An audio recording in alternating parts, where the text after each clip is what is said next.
In Wales, this is a debate that is long overdue.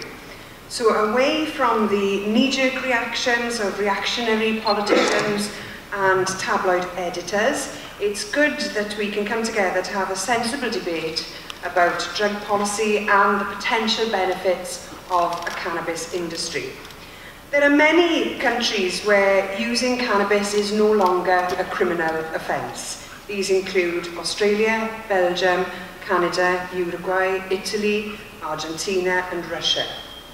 The United States, a country that's hardly known for its tolerant views of anything really, let alone drugs, has a number of states which now permits the use of cannabis.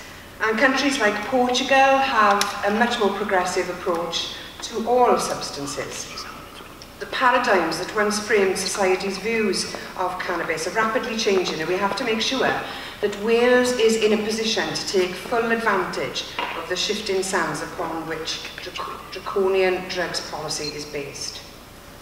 In Wales, unemployment is higher than it should be, as are low-paid jobs. Economic activity and performance are not as strong as it should be, and so Wales would be daft not to take advantage of the opportunities that a fledgling cannabis industry could provide to us. Before we talk in more detail about those opportunities and how drugs policy could be changed, I want to remind people that we're not talking about some hip new substance here. Cannabis is a natural product. It's been around for an awful long time. Time constraints prevent me going into a detailed analysis about the history of hemp in Wales and how it was grown from at least 800 to 1800 AD for use in the manufacture of textiles, paper, rope and oil production. But it's worth noting that some of the historic links to cannabis to Wales can be found in our native language. For example, Cwm Cywarch in Gwynedd translates as Hemp Valley. Glyn Cywarch or Hemp Vale is not unusual either. Over the past couple of years, I've also been working closely with the MS Society to push for the legalisation of medicinal cannabis, and we've achieved in getting some success in getting Westminster to move on this, but there are still plenty of obstacles to overcome in terms of ensuring patients who need that medicinal cannabis are able to access it legally. And while that campaign has been fruitful to some extent, my dealings with Westminster over the past couple of years have only reaffirmed my belief that the criminal justice system has to be devolved to Wales if we are to develop a compassionate and progressive raft of policies that do not result in the criminalisation of innocent people. Some of you in this room may not have given too much thought about where powers lie and the detail of our devolution settlement, but I do hope that by the end of this evening's event you will ask yourself one question, and that is, how much easier would it be if some of the policies that we've heard about, if we had the power and the responsibility over the criminal justice system in Wales, how much easier would it be to implement those policies? I hope then that you'll agree with me and conclude that the devolution of the criminal justice system is the best chance that we have to bring about the change we need. I just want to make one final point before leaving the stage tonight. There will be opportunities that arise from this. Things are changing in this field on a global scale, as I've already said. What is really important is that people in Wales, people who want to use cannabis, whether for medicinal reasons or for recreational reasons, are at the heart of determining the policy. We don't want to see it go in the same way as has happened in other countries like the United States, where big corporate pharmaceutical companies end up making all the profit. I want to see people power make the benefits out of this. Diolch yn fawr iawn.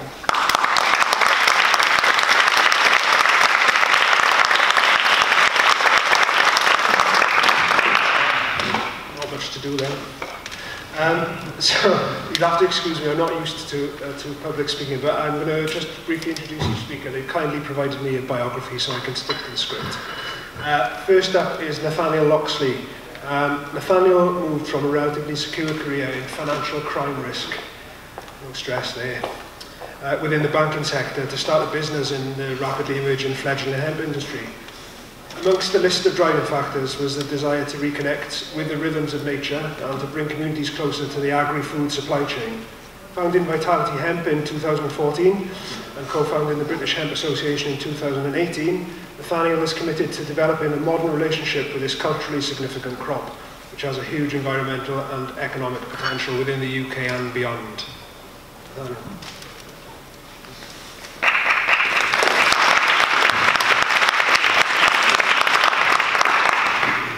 Good evening. Thank you very much, Reece, for the introduction. Thank you very much, Leanne, for the invitation. It's fantastic to be here. Very humbled to be in this environment in front of you and to contribute in any way I can.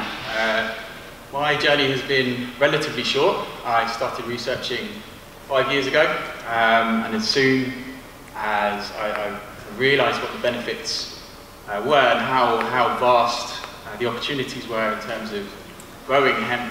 I mean, the anecdotal evidence is 50,000 different products that you can make. But also the agricultural benefits, that we're not growing enough in the country. I soon realised we had to take the bull by the horns and actually start to grow. So that's where I started in 2014. And I got a Home Office licence. It's a bureaucratic, it's absolute nightmare to go through the process. You have to buy certain cultivars. There are restrictions on where you're growing, what you're growing, and what your end products are. That is a situation which has sadly gotten even more strict in terms of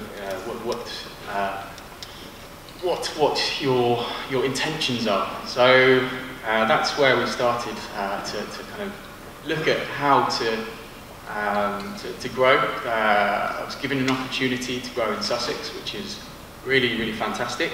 And I looked to Aldo Leopold and his San County Armagnac, which was a real inspiration to actually kind of get involved in regenerative agriculture. So developed a business plan, started growing hemp just off the back of initiative really, and then still trying to figure out where to go with it. So that's where a number of different people in the industry kind of started from a point of interest and compassion as well, because there is a lot of obviously emotive reasons why we're all here today, whether that's health or environmental, but it's for whatever reason it all plays a part. So again, we mentioned the vast amount of uses of hemp. We can literally use every single part of the plant.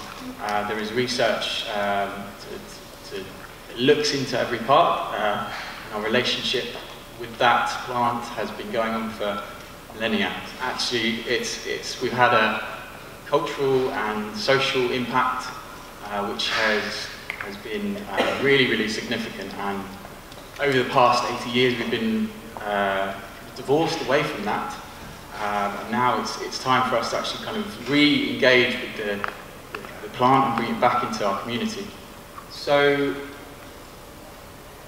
yeah, that's some examples of us growing, obviously. So I started the business growing different variety, which was for different reasons.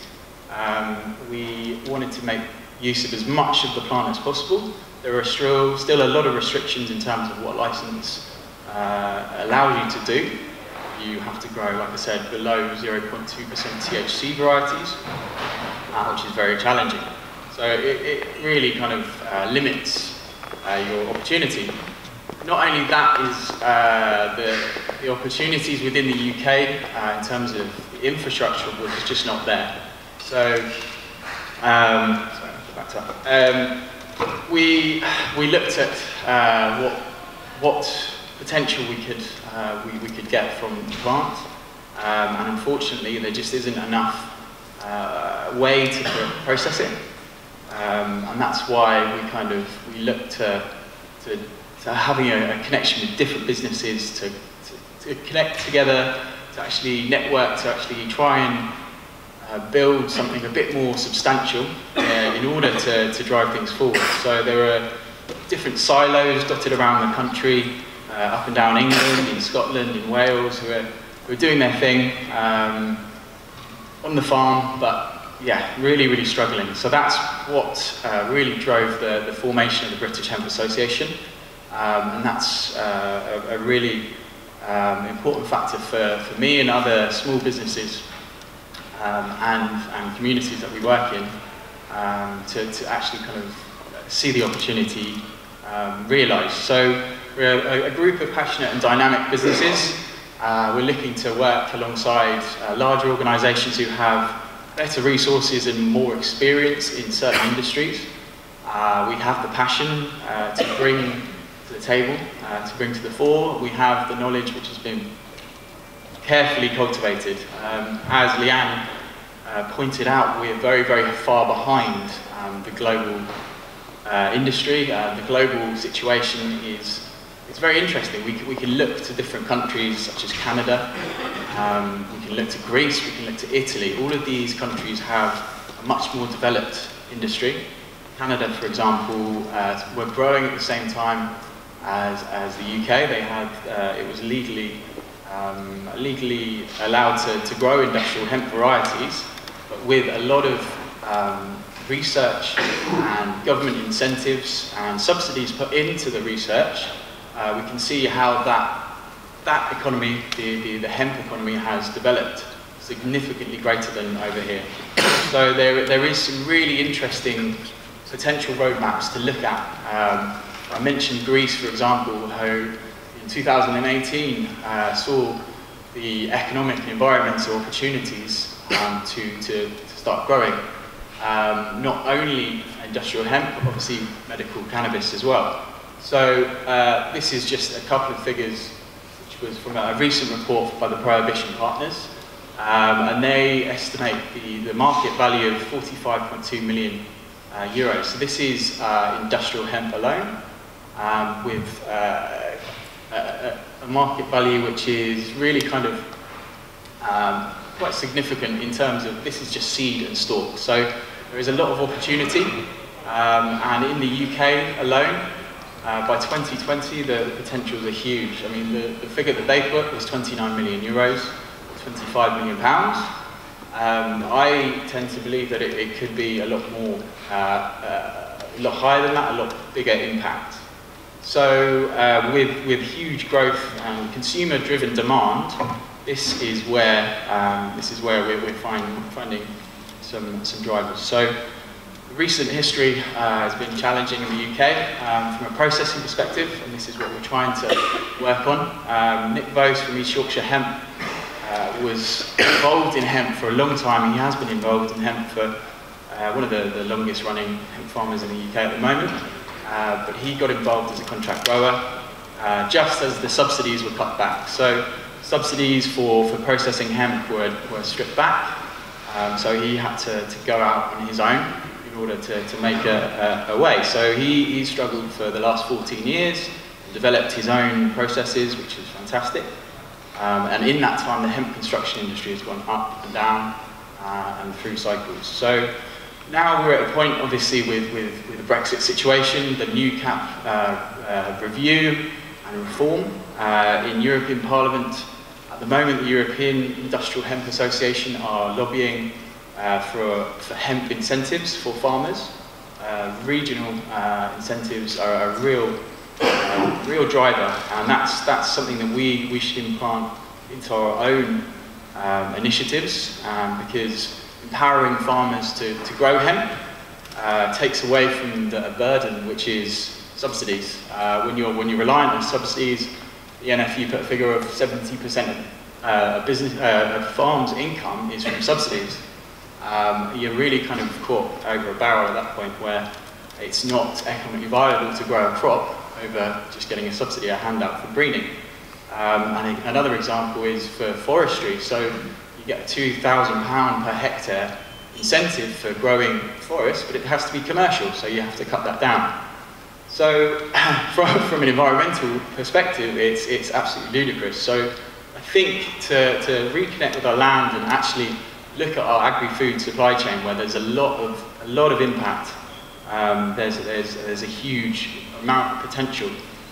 We have some really fantastic innovators, and there's some schemes like the Innovate UK scheme. I'm involved in the Food Waste Network, which is a BBS RC funded project, and it's a really good diverse group of businesses and academics who come together to reduce farm waste, food waste from the point of production all the way to consumption. So it's a really important aspect of CO2 emissions, let alone waste. So that's a really progressive group, and there are partners in Wales, for example Bangor University, the University of South Wales as well, are really interested in looking at that waste. So there is a feeling of optimism at the moment, especially in the Innovate UK project, which is commercially driven incentives for cross-sector collaboration. So that's really going to drive some change. We need to look at what technologies we can use and integrate those into conventional farming, and how hemp can actually add value to that supply chain as well. Obviously we have a consumer zeitgeist. The Blue Planet effect is very much in people's public consciousness and the psyche of everyone, and that's where we have a real kind of commercial driver. We had, take it back to the consortium, so like I mentioned, the Food Waste Net is a group that I'm involved in. Setting up the British Hemp Association was a very interesting process, bringing businesses, small businesses together, and now we're involved in different projects to work with some of these institutions. The EIT Food, the European Institute for Technology, the food aspect of that has just been set up, so that's a real interesting angle. But we really need to figure out how we're going to do this, whatever the situation in Brexit. So I think taking more responsibility, the devolution and opportunities that hemp can offer to a variety of problems is really it's quite significant. We can obviously replace many conventional solutions that petrochemical and aggregates provide, and hemp is really set to disrupt a lot of industries. The damage that monoculture has really depleted our soils and depleted our waterways and caused so much pollution. We really have an opportunity to start growing different varieties. That's where we're at. Just to take you on to the compliance regulation, there's a lot of risk within that. Things need to change. We need to get together in terms of actually how to develop our own regulatory framework. So that's something we need to discuss. There are a number of different challenges, but I think leave you on one note. Aldo Leopold's quote, "Conservation is getting nowhere because it is incompatible with our Abrahamic concept of land. We abuse land because we regard it as a commodity belonging to us. When we see land as a community, which we belong to, we may begin to use it with love and respect." I think that's important for hemp and the cannabis community.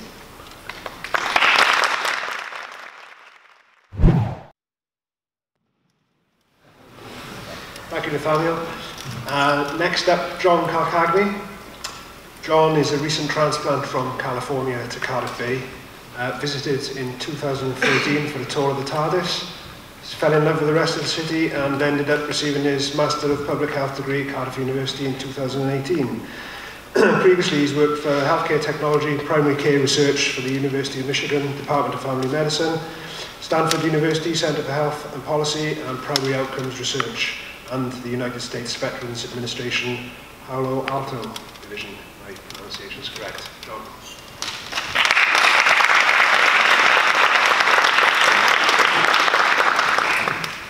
Hi everybody, Noswaith Na, good evening. Thank you for having me here. I will be your friendly local resident alien this evening. I come in peace. Being here puts me in a fairly unique position to be able to present a broad public health policy overview and a clinical encounter experience of California medical cannabis policy from a first-person perspective. As Reese said, my background is translational research into clinical decision support in GP practices. That is a very fancy way of saying how research evidence can be applied to clinical care. I did that work for, as Reese said, University of Michigan, Stanford, Veterans Administration, Palo Alto. Very recently got my Master of Public Health from Cardiff University. A lot happened in between those last two.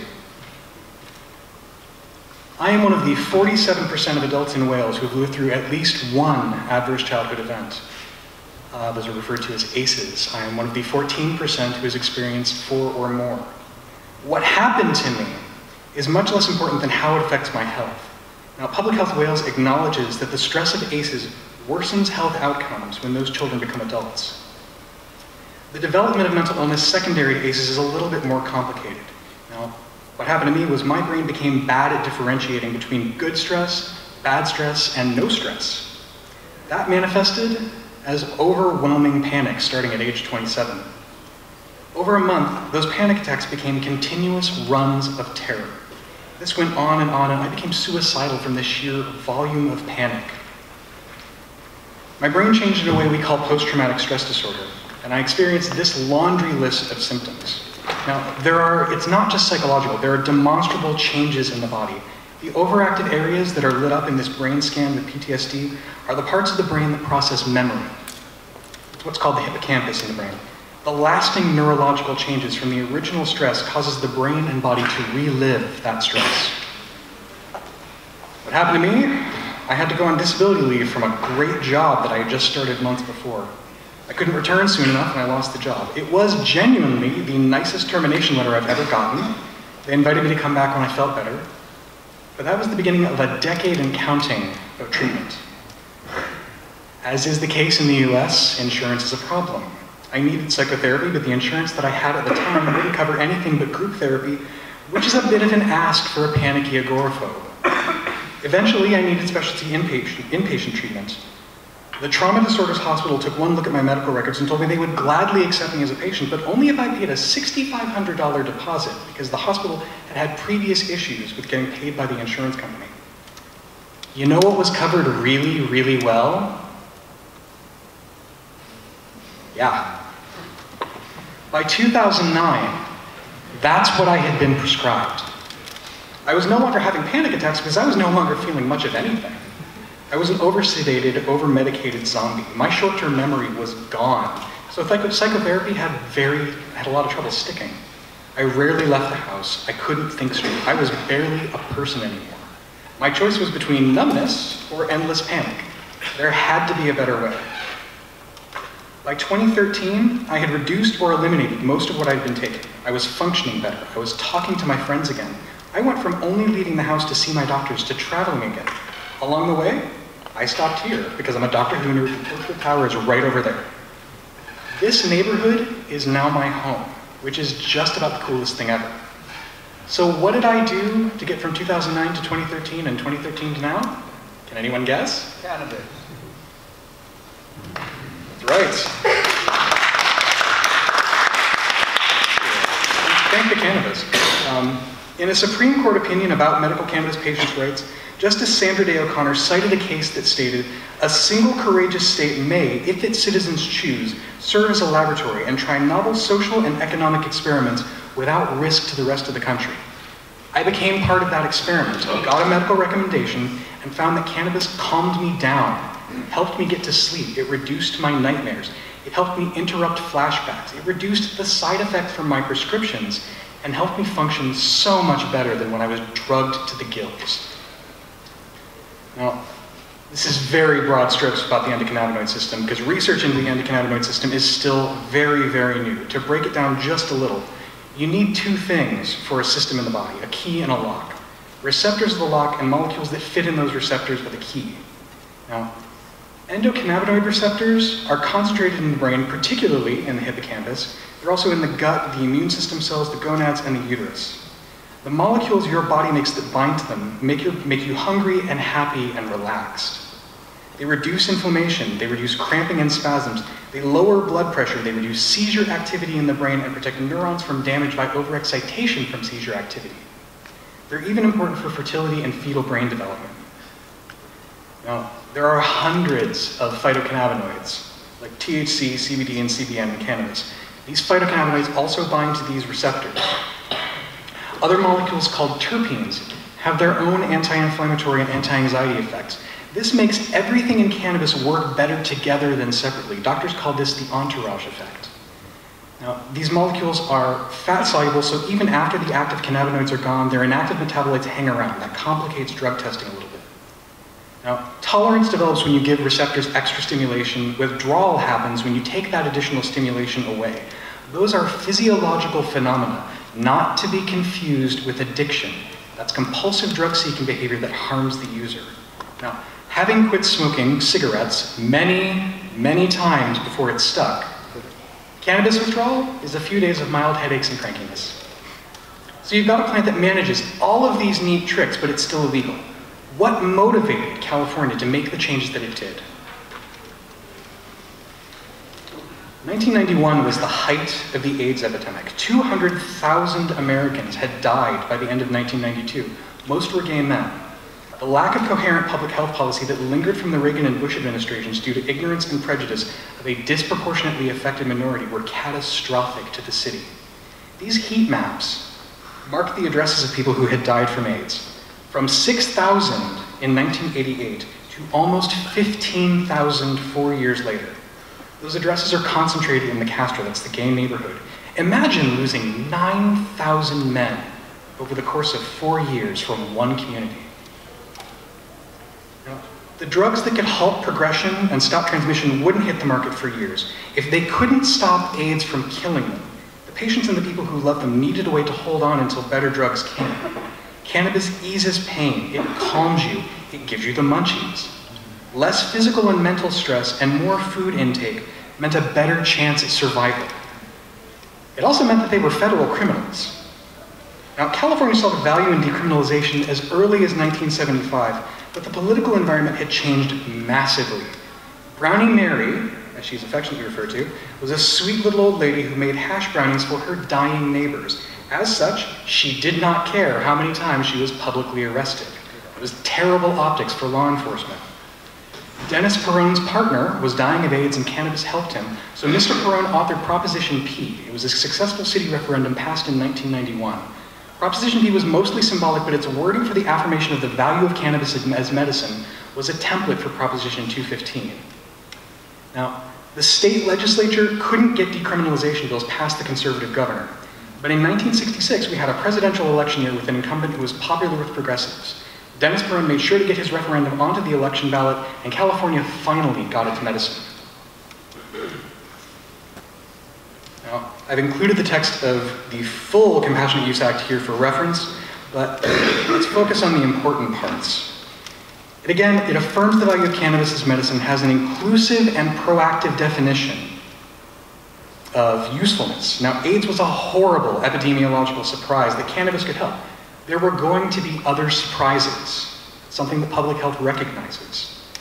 The Compassionate Use Act also aimed to protect patients and caregivers from criminal sanction, provide for safe and affordable distribution, protect physicians who recommended cannabis, and exempt patients from current state drug laws.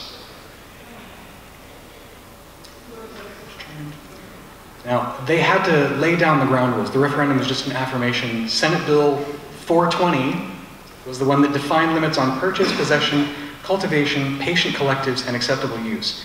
There was a lot of leeway given, however. Now, these are the limits that Senate Bill 420 set. But if patients needed more than 8 ounces of cannabis at a time, they could get an exemption from their GP. It legalized sale, but cities and counties didn't have to license dispensaries in their area if it didn't want to. It provided for a statewide registry, but that registry was made voluntary because people were still afraid of law enforcement coming after people. Patients prefer to register with private verification registries, but it makes uptake of the medical cannabis program difficult to estimate. The estimates for California are based on data from Maine. They indicate that about 1 in 30 people had a medical recommendation by 2016. That's 1.3 million people in California. California's experiment went so well that 20 years later, recreational decriminalization passed in 2016 and sales began in January of 2018. Now, just on the law enforcement side, arrests related to cannabis went way, way down. People are concerned about the effects that cannabis has on young people, but drug overdose deaths, high school dropouts, cannabis-intoxicated driving offenses, and property crime all dropped significantly more in California for those aged 15 to 19 than for the rest of the US. I'm having trouble getting this to go forward now. There we go.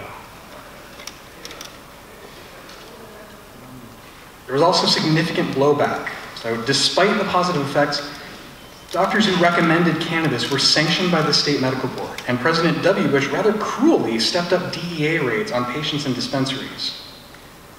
13 years after the referendum passed in 2009, the Obama administration publicly stated that it would stop making patients criminals. Medical cannabis took off in California that year, and I finally felt safe enough to have cannabis around without ending up in jail. Now, unfortunately, those new laws did not protect people equally. The United States Pharmacopoeia used to call cannabis, cannabis, but there was some racist messaging behind cannabis prohibition in the US, and that's the reason that we call it marijuana. The reefer madness propaganda from the first half of the 20th century emphasizes foreignness and non-whiteness alongside promiscuity and danger.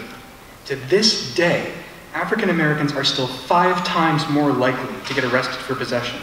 There are also huge financial barriers to access. This is where we get into the patient side of the experience. It looks very simple. Get the card, get the cannabis, use the cannabis, but the devil is in the details. To get a recommendation, you needed to have an actual examination by an actual doctor. Now, it's still federally illegal to prescribe cannabis because it's a scheduled substance. Most people's GPs and specialists were very wary of giving patients recommendations. Statewide corporate practices sprung up to fill that healthcare niche by allowing doctors who wanted to provide recommendations, not prescriptions, recommendations. They diffused potential liability and the workload. These same practices held and operated those patient verification registries. Patients were given paper copies of recommendations valid for 1 year, a license to grow at home, and a card with portable verification information. These were all considered by the state to be legal instruments, so penalties for forging them were included in Senate Bill 420. Now, doctors who gave these recommendations also provided harm reduction education on the safest ways to use cannabis and the limits on where and when you could use it. Now, all of this visit is costly. People on state health benefits and veterans were often receiving discounts, but practices were private. That means that sort of means testing was never a given. Those entry costs were $100 to $200 just for that first appointment. This is my card affirming the cannabis recommendation with my identifying information, the doctor's signature, and instructions for law enforcement for 24-hour verification of my recommendation's validity. These cards were usually printed on-site for patients after being examined. So now I've got the card. I had to get to a dispensary. They were hard to get to in 2009. It was 35 miles away. That was the first one I went to. By 2016, it was a 10-minute drive. They weren't always in the nicest areas because cities could zone them to industrial areas or out-of-the-way storefronts if they so chose. Security was very tight. There was usually some police presence nearby, and private security staff monitored entries and exits at the dispensaries. Now, despite the zoning restrictions, there was no association between the density of dispensaries and violence or property crime. Now, as these dispensaries were usually operated as cooperatives, you had to register again with them to designate them as a caregiver or just become part of the patient cooperative. Dispensaries referred to product prices as suggested donations to the cooperative so as to avoid direct payment for cannabis, still prohibited under federal law. Once you finally got inside, this is what faced you. It's Willy Wonka's weed factory. Now this is the Green Cross in San Francisco. It was concentrates, capsules, butter, really good cookies made from that butter, boiled sweets, drinks, lotions, 10 to 40 different strains of flour, 3 kinds of vaporizers, and entire rooms full of plant clones. Now, the people who were working there were often medical cannabis patients themselves. They were generally knowledgeable of the needs of patients like me who were completely bewildered by this. The strains were often labeled with their ratio of THC to CBD as a rough guide as to how it might affect someone. High THC and high CBD strains both have their utility. Now, I needed something that would help me sleep and calm me down, but not make me feel tired or jittery. And I got it wrong a few times. There's a strain called Romulan, named after the paranoid, angry aliens from Star Trek, which I think is completely apt. But someone else might find it really good for pain and inflammation. One size just doesn't fit all. But all of it would be called skunk here. I had never heard that term before moving here. To be clear, the UK is not doing something special to grow specifically medicinal cannabis instead of the dreaded skunk. The cannabis you get in a dispensary is the same as you get from illicit dealers, aside from being much safer, having a more ethical supply chain, and being much better quality. Now, you were also given harm reduction information at the dispensary. You were instructed to take your sealed bag of medicine, put it straight into the boot of your car until you got home, and not to hand it to anyone else, or you'd be banned from purchasing. Now, the costs remained slightly lower than street costs. It was still a lot of money per ounce of flowers, but the cost of other products was much more variable. Again, there was some discounting and means testing, but that still wasn't guaranteed. Now that I've got it, what do I do with it? Eating cannabis doesn't work well for me. It takes a while to kick in, which isn't great for panic attacks, and the effects last a little longer than I need them to. I vaporize so I could tightly control the effects, but how you use the cannabis is another barrier to safe access and equitable health outcomes. It's far more unhealthy to smoke, but it's way cheaper than buying a vaporizer or the equivalent edibles or capsules. Eventually, a lot of the guesswork was taken out of finding the best strain for you by databases like Leafly that crowdsourced data about each strain's effects. Now, the end-to-end cost from examination to getting the cannabis home is quite high. Again, this is a huge barrier to entry. Moving forward, this is what I did with, I was lucky enough to be able to afford those costs. This is what I did after cannabis changed my life. I am now speaking here in the Senate in front of all of these people.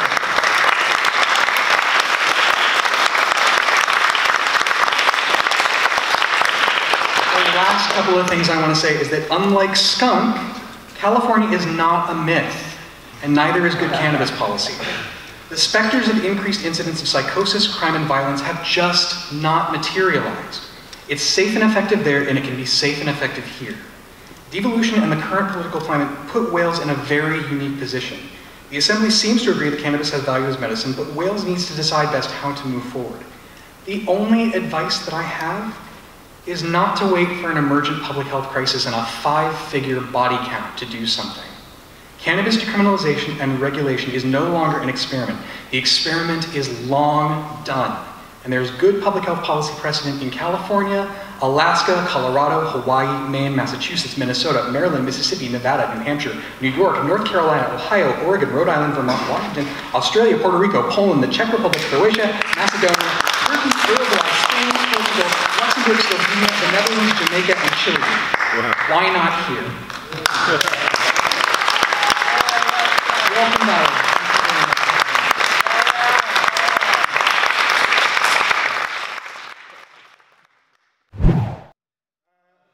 We got a double act now, Greg and Arfon, so most of you will probably have heard of both of these people. Greg de Hoedt founded the UK Cannabis Social Clubs in 2011 after having to travel from the US, from here to the US to gain access to medical cannabis after he was told that his Crohn's disease would probably kill him in a couple of years. Fortunately, or maybe unfortunately, he's still here to tell the tale. I'm glad he's here to tell the tale, Greg. And the UK CSC campaigns for sensible adult regulation with the right to grow at home for personal use. Greg has worked across a range of different sectors, academia, local authorities, police and crime commissioners, and lobbied the UK government to gain equal rights for cannabis consumers. He's probably been covered by most of the national press, including the BMJ, and he appears on mainstream and alternative media as a voice for cannabis consumers and patients who are currently being denied access in the UK. Arfon is the elected Police and Crime Commissioner for North Wales, and has been a serving police officer for over 30 years. As a uniformed sergeant, later acting as inspector within the CID for specific responsibility for crime strategy and child protection. Arfon was responsible for implementing the findings of the Waterhouse report into institutional child abuse across North Wales care homes. He holds qualifications in policing, a master's degree in UK politics and history from Keele University, and since his retirement in 2008, not retirement, is it? He's kept himself busy. He's kept himself busy standing and successfully being elected as a Plaid Cymru councillor, and more recently as the Police and Crime Commissioner for North Wales. Noswaith dda, diolch yn fawr iawn am y croeso. Falch iawn o gael bod yma yn gyfeilliad, a diolch i'r Rhys am drefnu. Good evening to you all. My name is Arfon Jones. I'm the Police and Crime Commissioner for North Wales, and I'm delighted to be here this evening discussing cannabis and the effects of prohibition. As Police and Crime Commissioner, my overall role is to ensure that the police force is working effectively and efficiently. The current laws around cannabis, however, are causing unnecessary demand and taking up the time of officers who could be dealing with serious offences. And it was only yesterday that I was discussing a drug education programme similar to what they have in Avon and Somerset, as part of a wider diversity scheme for minor drug possession and looking for better outcomes for individuals than a criminal record. Before I start, I just want to clarify that I see no difference between the use of cannabis for medicinal and recreational use. As Alexis Bortel, an author and cannabis advocate from Colorado, says, in 2019 it is good to remember there is no medical marijuana and no recreational marijuana. They are different names for government control of your personal life. What you do with cannabis at home isn't the government's business, just like most other things. I'm sure many of you would agree that the war on drugs was lost many years ago.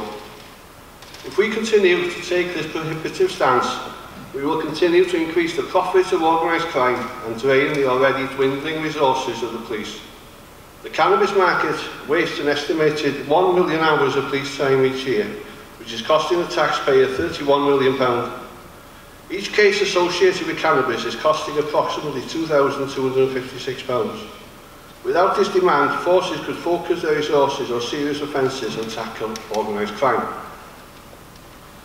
Forces have faced increasing budget cuts since 2010, yet the demand placed on them continues to increase.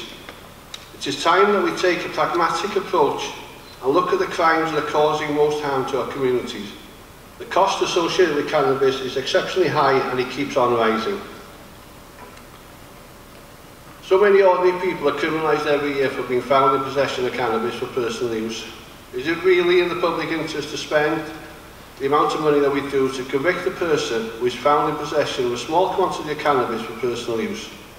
Are we making our streets safer by convicting a person who uses cannabis to ease the pain caused by their condition? Should we be prosecuting people who cause no harm to others? The government reforms of medicinal cannabis raised expectations that those who are suffering would receive cannabis legally. Our hopes have been dashed, as only a small number will benefit from medicinal cannabis, like this guidance from the Association of British Neurologists testifies, which is basically just an excuse to do nothing. With the vast majority left to continue to buy cannabis illegally and risk prosecution. Uruguay regulated cannabis in 2014, and I'm looking forward to going there in February, and 10 US states have regulated cannabis, with more recently Canada. They all did it to protect young people, prevent harm and protect public health.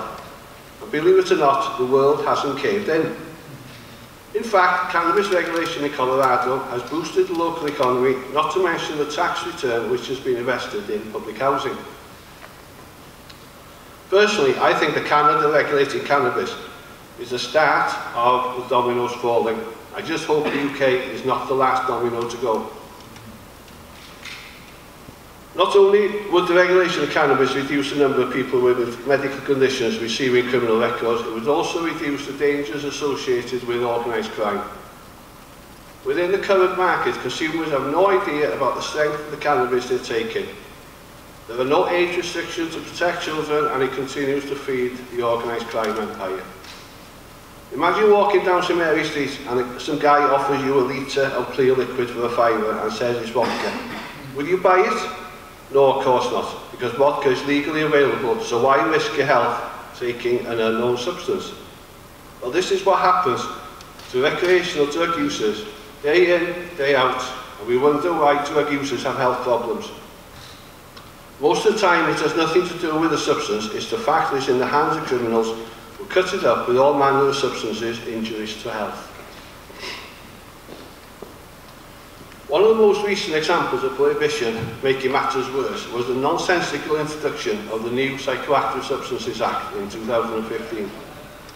Before the Act was introduced, so-called legal highs were available from head shops where products were monitored, controlled and tracked. Today's market is in the hands of organised criminals, and we have seen the growing dangers associated with psychoactive substances as a result. Does anyone remember seeing people affected by mamba and spice before passing of this Act and compounding the negative effects of prohibition? No, of course not. Legal highs were not even on the radar of most of us. Now, the knee-jerk politicians in Westminster want to reclassify psychoactive substances as a Class A drug, despite evidence that shows that punitive sentencing does not make a blind bit of difference to usage. Not all countries have a problem with synthetic cannabinoids like mamba and spice that we have. For example, the Netherlands and Switzerland, and that begs the question, is that down to their liberal approach to drugs? Which then begs the further question, that if the UK had taken the same approach to cannabis that the Netherlands did 40 years ago, would we have a problem with psychoactive substances that we have today? I think not. There are many myths out there about cannabis being perpetuated by people in power who should know better. They relate to strength, mental health, gateway, usage, and the most misleading of all, the one of our children. Early evidence from Colorado, published by Transform Drugs, defies critics of regulation, saying there has been no obvious spike in young people's cannabis use, road fatalities, or crime, and there have been a number of positives, including a dramatic drop in the number of people being criminalised for cannabis offences, and we've seen the figures from California. A substantial contraction in the illicit trade, as the majority supply is now regulated by the government, and a significant increase in tax revenue, which is now being spent on social programmes. Consistent public support for legalisation also suggests Coloradans perceive the reforms to have been a success. So, we'll just touch briefly on some of the myths.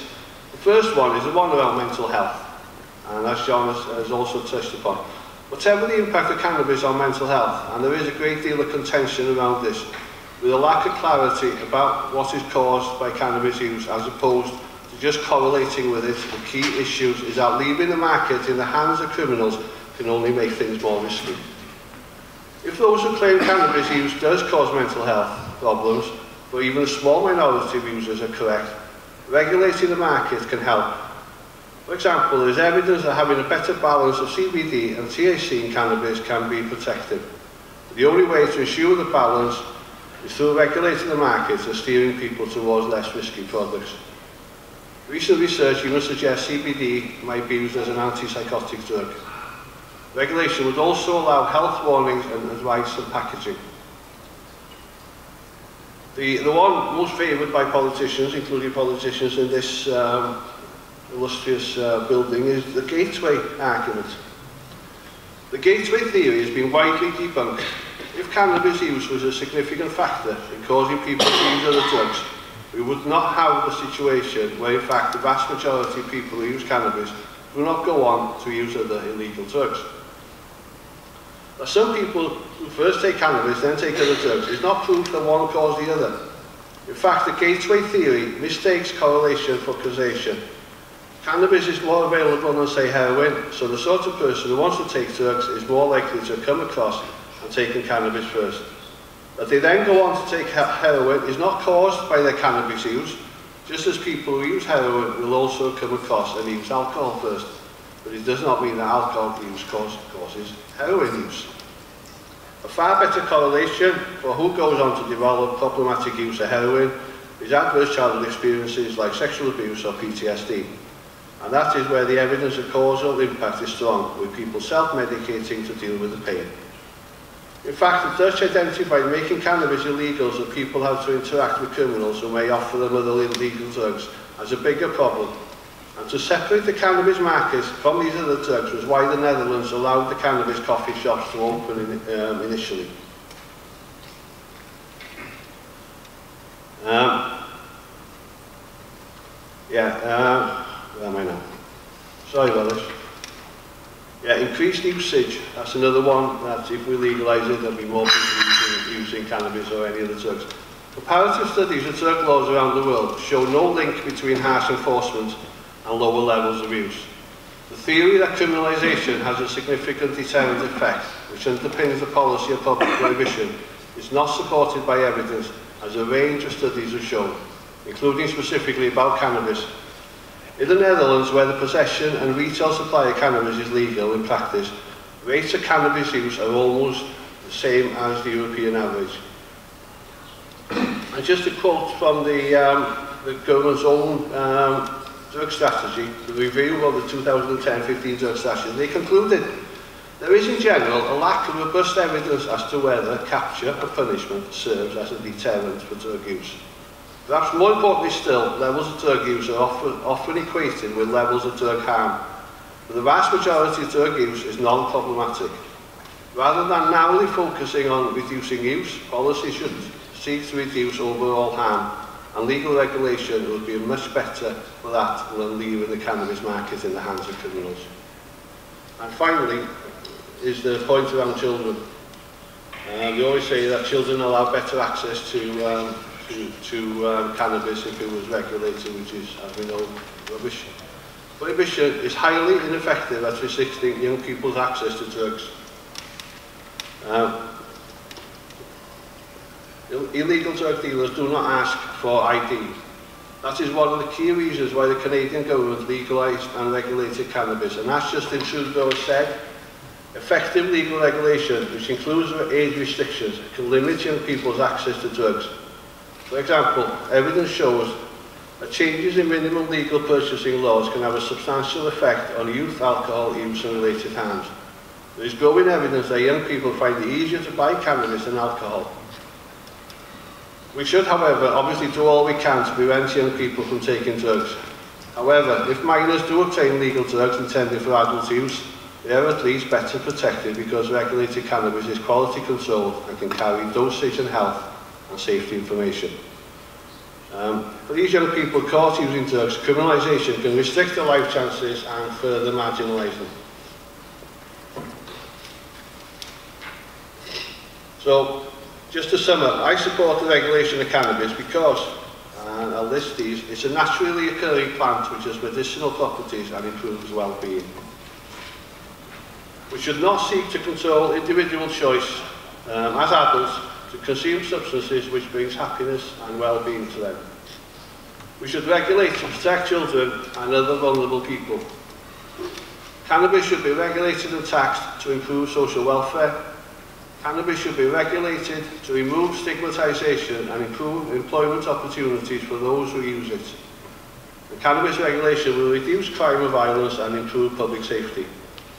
Recent evidence from the United States shows that states where cannabis regulation is in place shows a reduction in opioid prescribing and is useful in treating opioid addiction. This list is not exhaustive, but I strongly believe that the criminal justice system should be used to punish those that caused harm to others, and I don't believe that those that use cannabis recreationally or medicinally normally cause harm to others or should be punished.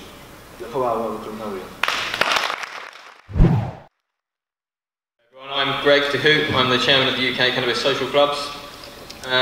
In 2010, well, let's wind back a bit before that. In about 2004, I got quite ill when I was at school doing my GCSEs, suffering some terrible stomach cramps. I was going to the toilet more time than I should be in my lesson. I started missing school. They were failing to diagnose me at the GP. They kept saying, you know, we don't know what's wrong with you, try this medication anyway. And I was taking these drugs, not really getting any effect from them, but kind of feeling the side effects from them. In 2010, like halfway through my university degree, I got diagnosed with Crohn's disease, and it was quite severe. They put me on some mild chemotherapy drugs, which again caused me quite severe side effects. I ended up being in bed and missing more university than a lazy student would. But coming out of university, I suffered a really big flare-up. I was in hospital. I got told that they couldn't actually they couldn't do some of the procedures they wanted to do for me to prevent me having any operations, and they decided that they were going to have to take from my stomach out all the way to my anus, give me a colostomy bag, and that was going to be my fate, really.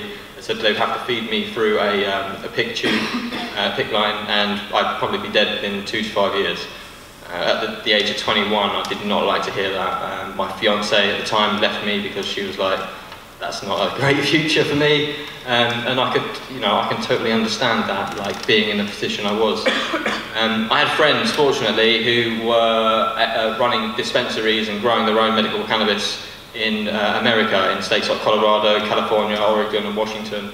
And they invited me out there. They said, get the hell out of there, Greg. Come here, we'll give you access to oil and the strains you need. We've got friends who've got Crohn's you can speak to. And because it doesn't sound like you're getting the help you need there in the UK. The pharmacist at the hospital actually told me his brother has Crohn's. He uses cannabis, but there's no way he can prescribe it to me. It was probably the best thing I could use for myself, though. So it kind of convinced me that I should be going out to California.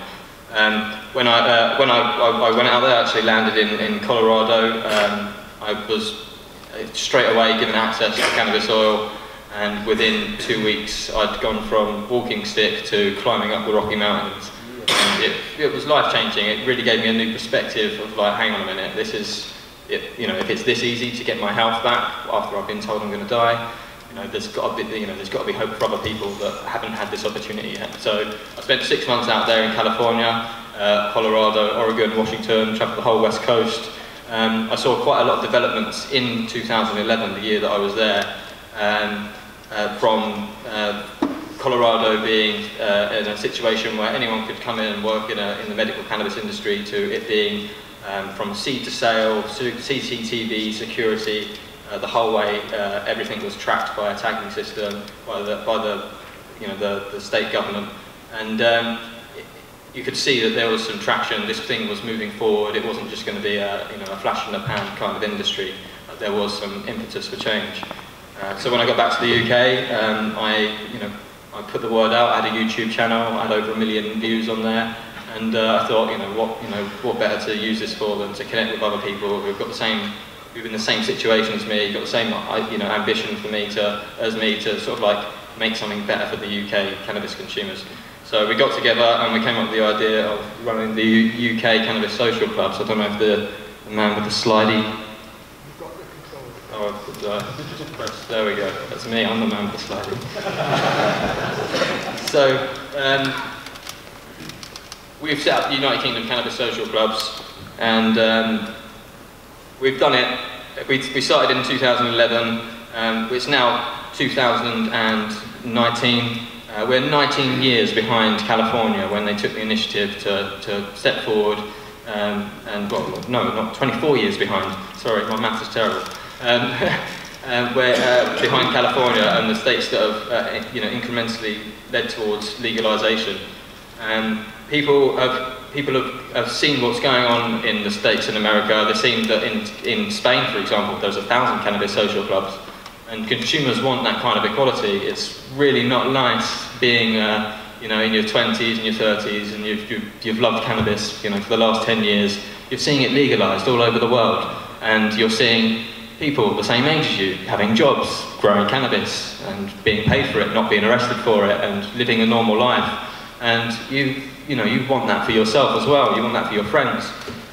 So this is a part of the reason why there's such a big push for legalisation in the UK. We've got other countries like Canada have just legalised on a federal level. On October 17th, they brought in legalisation with the Justin Trudeau government. There's a split opinion on whether the way it's been rolled out is the best way that it could have been rolled out. Some people prefer the sort of like the grey area system that people had, because there were a few more rights for patients and for consumers. Now people are concerned that they're going to be left with this over-commercialised version of cannabis. So people are seeing that and they want to do something about it. They want to get involved and make sure that the cannabis industry that is coming is something that they want to see. People realise they've been lied to as well in the UK. they're seeing all this change around the world. They're seeing doctors speak about it on TV. Sanjay Gupta, the big TV doctor in America, he broke the story of a little girl named Charlotte Figge. She's got epilepsy, and this is what's helped change the law in the UK. It's like children with epilepsy, because they can't speak up for themselves. They need to have their story told for them. And when people realise that, hang on, kids are going through this, and cannabis is saving them, and it's not giving them cancer and killing them, we've been lied to. So people are standing up. Non-cannabis consumers are behind this change. And of course, there's the big money that can be made from cannabis. That's waking up a lot of people who are in the financial industry and the financial sectors.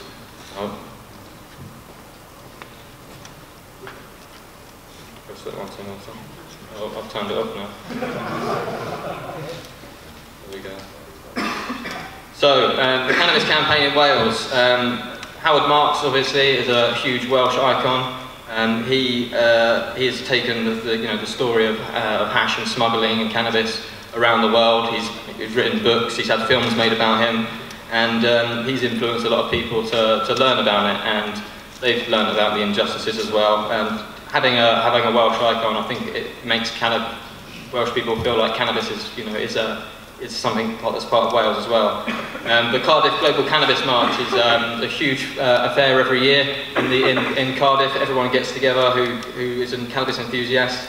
They march from Cathy's Park down to the bay.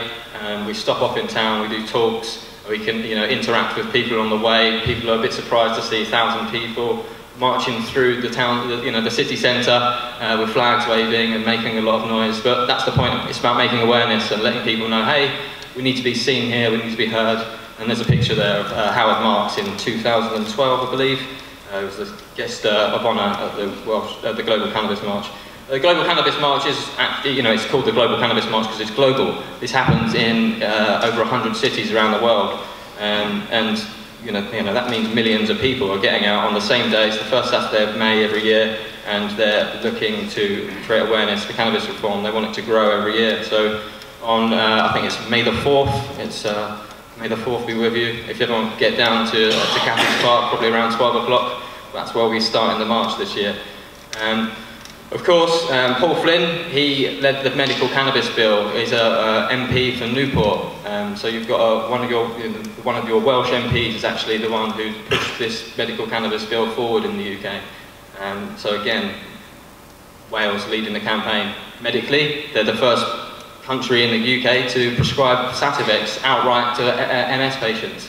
The rest of the country, they're being denied. I think Freedom of Information request was put in 2011.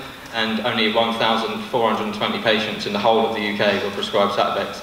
And it's basically down to funding costs. There's not enough money to give these patients the money they need, the medicine they need, and they've been left in pain. The whole reason that Sativex, that drug, was given a license was because MS patients were being busted, and they're still being busted. We've got proof, we've got patients that contact us and say, what do I do? I've just had the police round, they've taken my 4 plants, that's my medicine. In some cases, recently, up in Newcastle, there was one patient that was raided by armed police, and this week we've actually just seen a police officer shoot a man involved in a cannabis raid.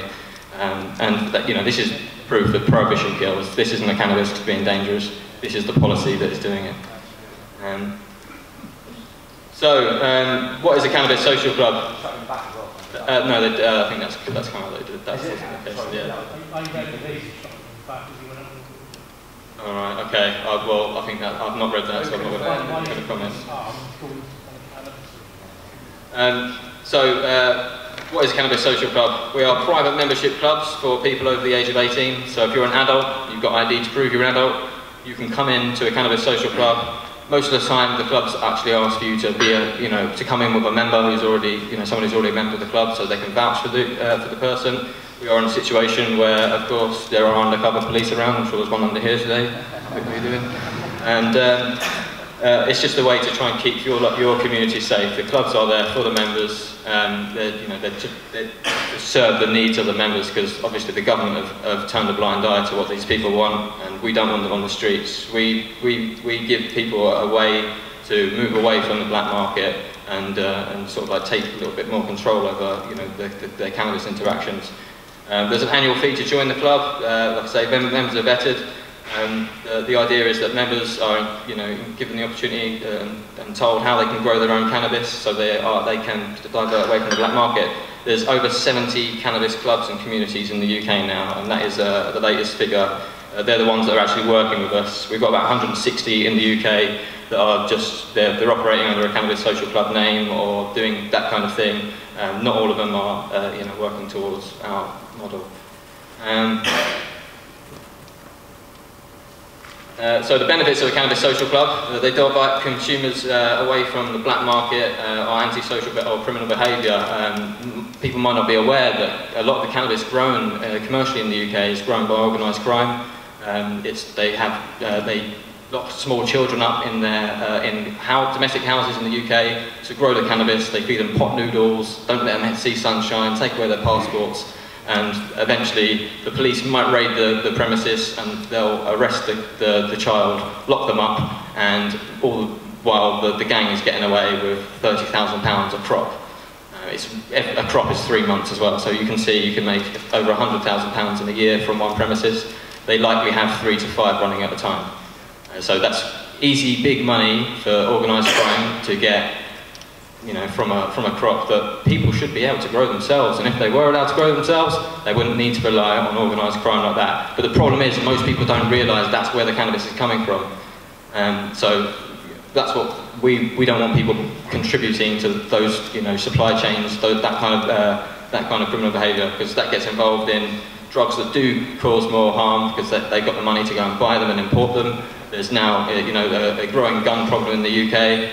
Money like that is good for being able to buy those kind of products and to distribute, which again is all of criminal behaviour, and it doesn't need to have anything to do with cannabis. The average age of our members is actually 42. The oldest member is 89 years old. We've got some good characters that pop into some of the clubs, you know, all over the country, from Teesside to London. I'm sure you've got a few over here in Wales, and down in Brighton, where I am a member. It's really nice hearing, you know, their stories of different little cannabis, you know, things that popped up in the past, or you know, like clubs or coffee shops. To hear, you know, their experience of it in the UK, so it gives you a good idea of what the shoulders we're standing on. It's a good place for disabled people to come as well, Cannabis Social Club. Like at the moment, a disabled person is given a bag of medicine from their doctor and said, go home and take these pills. That's not a really nice existence. I lived that. I know there's a few other people here who have been put through that as well. Cannabis Social Clubs offer people a chance to get out of their home, to be social with people, quite the opposite of what the people have, you know, been led to believe about cannabis. And you know, one patient told me the other day, thank you so much for making me feel normal for the day. You know, if going around, you know, being around other people that consume cannabis and just talking gives him the ability to feel normal, then that's worth it. Like, he doesn't want to go to a pub and drink, otherwise he'd go to a pub and drink. He doesn't. He wants to come to the club. Cannabis is 114 times safer than alcohol as well, so if we're giving people an option to move away from something that is really dangerous for them, it's a public health problem in the UK, there's an alcohol epidemic, then that, again, it's a good thing. Like, cannabis is much safer. If we give people a licensed product, or a product that's at least been tested, it's gone through a screening process, and it's got what it actually contains in it, that's going to be helpful for everyone.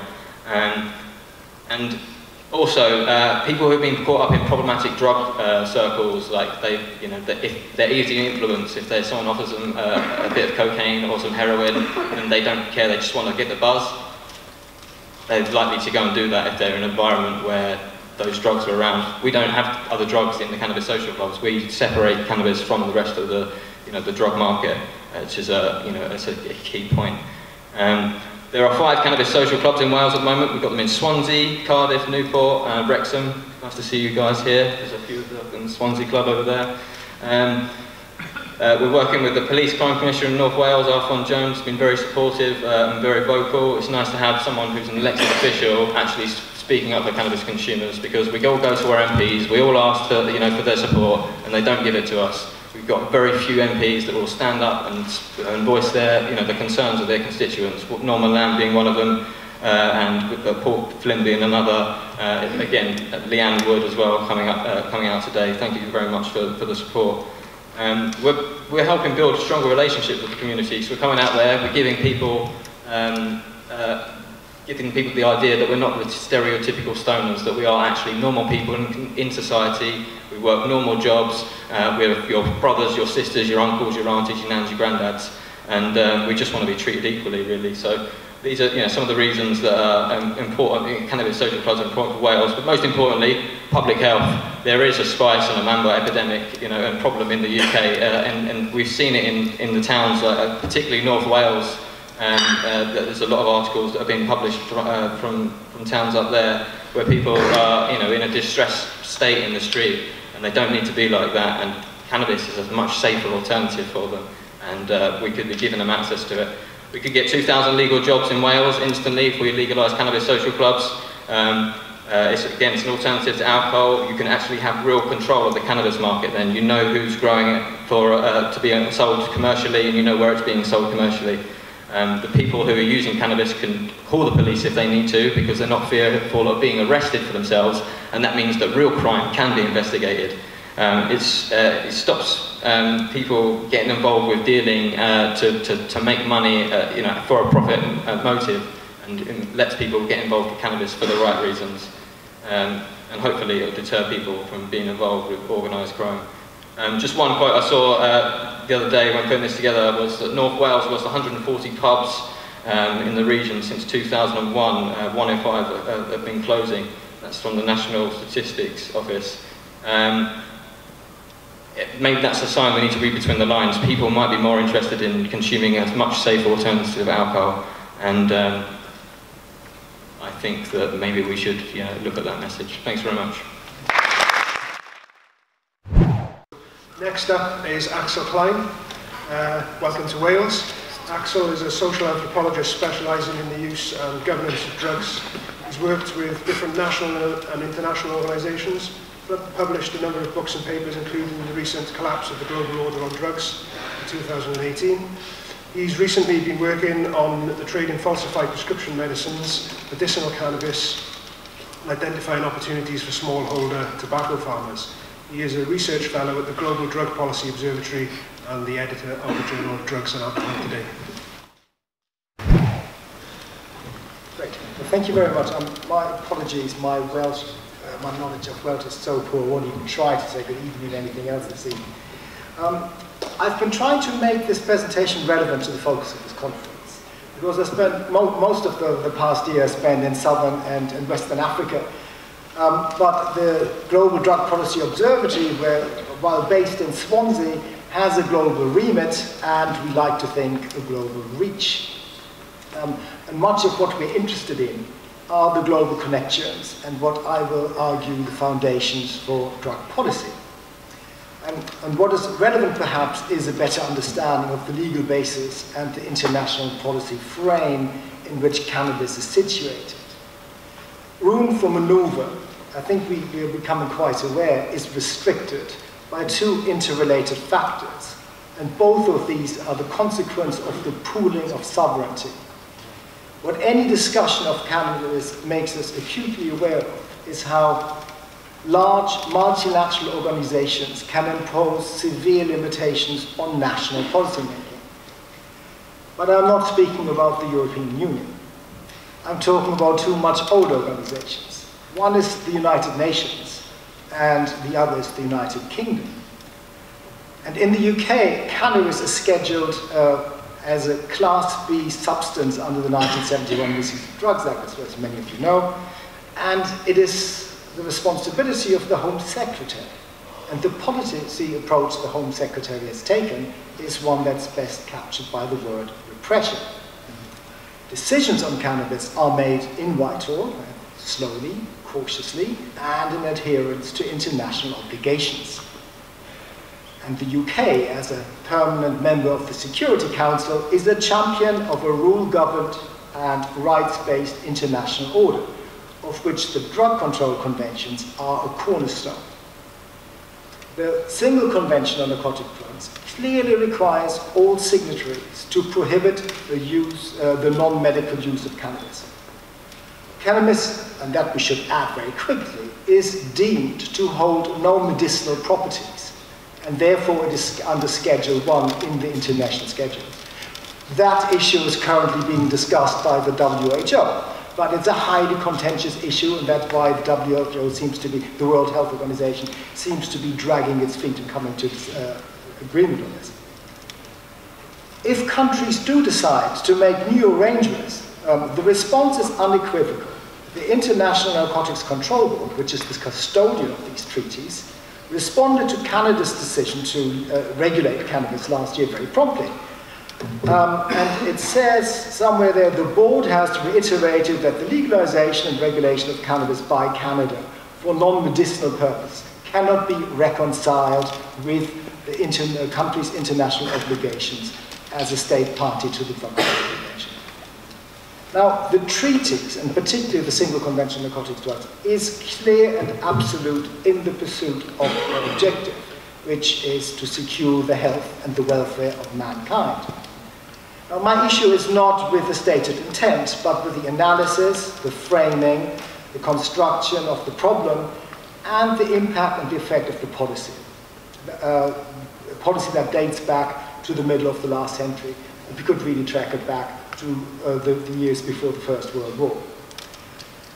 But the Single Convention was signed in 1961, and the discussions took place during the 1950s, a time when the understanding of cannabis in most Western countries was rudimentary. People really did believe that smoking cannabis would make you jump out the window, as the famous scene in Reefer Madness shows us. Ignorance made it easier to put down the rules, and many bureaucratic livelihoods and political careers have been tied up with it ever since. And this makes it so difficult to achieve policy change, even though we know now that cannabis is in fact quite a safe substance. You cannot die of overdose unless you eat half a pound of it. You don't go mad, and there are very few instances of toxic poisoning. When drug control apologists are asked about unintended consequences, they usually go either into denial or they blame the drugs or the people. Well, one of the classic lines of argument is, well, organized crime at least is in the drugs field, so we know where it is. And if we didn't control drugs, then they would go somewhere else and it would be even worse. So there's no responsibility being taken for the structural arrangements that creates an opportunity for crime to grow and flourish, which is what the drug control conventions have achieved. Or they blame it on the drugs, that drugs make people become criminal. So it's always a lack of taking responsibility or displacement of the issue. Or they trivialize the consequence. And I think this is where we really need to shift the discussion. Because we did not really have the scale of organized crime, global organized crime, that we have had since we have global organized drug markets. And you can say, thank you very much, drug control prohibitionists. We didn't have that problem before. But yeah, if you think it was worth it, then we should have a discussion about this. You know, are the pros of controlling substance, or rather prohibiting substance, outweighing the costs? And this is something that we really need to assess. But I think the criminogenic effect of drug control prohibitions has been clearly discussed and quite established. So I really wanted to draw attention from our own work over the last couple of years on two other issues that I think really caused substantial damage to the health and well-being of mankind. So over the past 3 years, I was working in Wales and England, interviewing medical cannabis users. Some of them are even here. Including a cohort of informants who were suffering from conditions for which there was little that medicine could do for them. Things like multiple sclerosis, fibromyalgia, Crohn's disease, or who were in acute states of pain. And often they were alerted by friends or curiosity to the possibilities of using cannabis as a medicine. And they usually found, people interviewed, found great relief, and even restored body function. But invariably they ran into supply problems. Often cannabis medicine would not be available at all, or the price would shoot up, or the quality would fluctuate. And this is no surprise, because they were relying on cannabis that was produced in illicit markets, at minimum cost for maximum gain. They were therefore being let down by the criminal scene. And it was this dual frustration with orthodox medicine on the one hand and the criminal markets on the other that produced or led many people to embark on an unlikely criminal venture. They started growing their own, because this meant they could have regular supply at a manageable cost, and then they were able also to experiment with the strains that suited them, that provided them the best health benefits. They could control what went into it, be that light, fertilizer, water, and so on. But again, these benefits came at a cost. Meredith, a former civil servant suffering from MS, set up a grow with a grow bag in her spare room, and it was the beginning of a double life. Upright, law-abiding citizens on the outside, and a drug producer at home. And she recalls with this sort of remembrance of terror when there was a knock on the door one night and she could see through the window the silhouettes of 2 police officers. And she said, well, we got the whole grow operation and all telltale signs cleared up in 8 minutes flat. And she opened the door and the officers asked about whether she'd seen anything regarding a burglary that had occurred in the neighborhood recently. And she said afterwards, you know, sick people just don't need that kind of space. And you think, yeah, you really don't. Most of the people we interviewed had had some kind of run-in with the law. And several were now burdened with convictions and criminal records. And it's worth stepping back and just thinking about this, as some of our previous speakers have done. How this legislation that was ostensibly brought in place to protect public health is now turning sick people into criminals. That surely is perverse. And to this day, the medical evidence of the efficacy of cannabis as a medicine is still sparse, even though we are making rapid progress on this. But the reason is simple, because for the past 60 years, and I think Nathanial and Loxely has described already, how difficult it is to get a license to grow the stuff, even if it doesn't contain any THC. Plus, for any pharmaceutical or any other company, there's no illicit market for it, so there's no interest. So there hasn't been that knowledge generation that we have, let's say, about nicotine or tobacco or tomatoes. So it's been rigorously enforced, but the rigor of legislation varies between countries. So in the US, for instance, the US Drug Enforcement Administration, which is one of the bureaucratic organizations that really has benefited greatly from drug control, lobbied the government very, very strongly in 1970 for the criminalization of all cannabis sativa, which killed off the US hemp industry. And the US hemp industry has just been thrown a lifeline or a revival opportunity last year by President Donald Trump, praise him, who has legalized the cultivation of hemp now in the US. But this was an example of the rigorous method of measures taken. And it was not the only country to do so. Hemp cultivation has collapsed across the world. And it's become a contributing factor to a very different problem, which is completely unanticipated and very rarely realized. It's desertification. As I learned from my work a few months ago in Malawi in Southern Africa, the Malawi Dangerous Drugs Act of 1974 rules out all hemp cultivation. Any cannabis sativa is prohibited.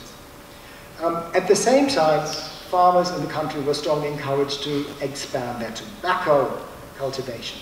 Today, the country depends for 80% of its foreign exchange earnings on tobacco.